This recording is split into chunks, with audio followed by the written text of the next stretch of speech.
One thing I'm looking forward to once this whole pandemic business is over is I plan on throwing an absolutely huge party, right? Maybe you guys can come, everyone watching this video. I want everyone to come there. I want there to be just the best food, maybe some weird entertainment, like I hire a string quartet orchestra to play their violins and cellos, or I don't know, some people that'll juggle flaming bowling pins or something. I'm not really sure yet. I'll have time to iron out the details.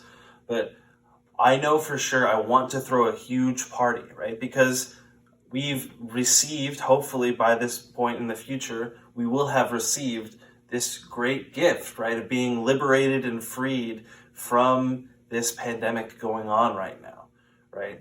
When you are freed, when that burden is lifted from you, the natural response is to celebrate. I think Jesus is trying to talk about a similar thing in his parable today, right? This is the third parable in a row that Jesus is saying in response to the Pharisees, explaining kind of why they thought they had it all figured out. They thought that God was speaking directly to them, but that they had kind of misunderstood, Jesus is saying. They didn't understand the point that they were making, right? And he tells this story of a wedding in which, similarly to this idea I have of throwing a huge party, that these people were invited to the wedding, but for some reason they didn't come. And the guy throwing the wedding for his son just thought that was absurd, right? Like, who wouldn't want to come and celebrate such a beautiful thing like a marriage, right? In the metaphor we're using, who wouldn't want to celebrate being freed from a pandemic? So instead, the father throwing the wedding decides to just invite everyone off of the street. Come to this wedding. Like, somebody's got to eat this food. Somebody's got to come party. Maybe you random people off the street will do a better job than the people that I invited. And for the most part, they do.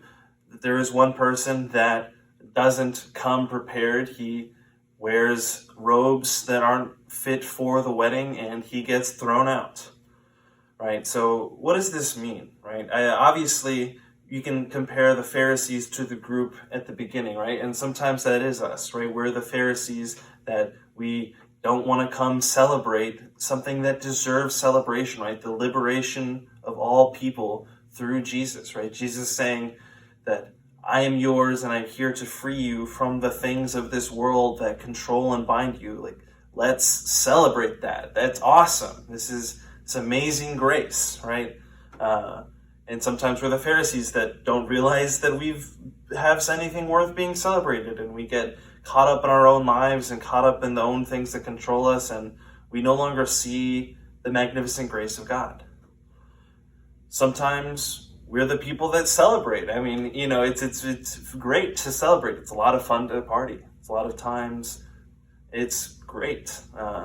And sometimes we're like that person that gets kicked out, right? We come to the party, we're so excited, and then we kind of just forget where we are. We don't wear the appropriate clothes. We don't behave or act like you would at a wedding, like you would at a party, like you would if God has come and saved your life and liberated your whole life, right? Maybe you think that like you would act in a certain way if you've received this amazing grace and you've been freed from your burdens, but you don't, right? Sometimes that's us too.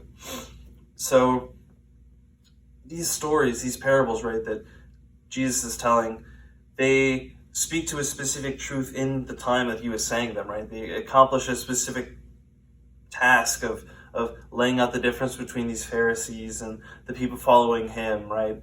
But they do also have some sort of meaning for us today, right? That is part of the benefit. The reason they were preserved back then was because they had a meaning to a few generations of time already at that point when they were written down.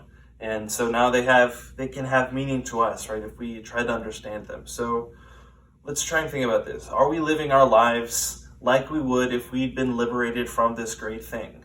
Because we have, right? So what is keeping us from living lives celebrating the magnificent things that Jesus has freed us from? And why can't we live our lives like that? What would that look like, even for us to live lives in constant celebration of the liberation that Jesus Christ has brought us?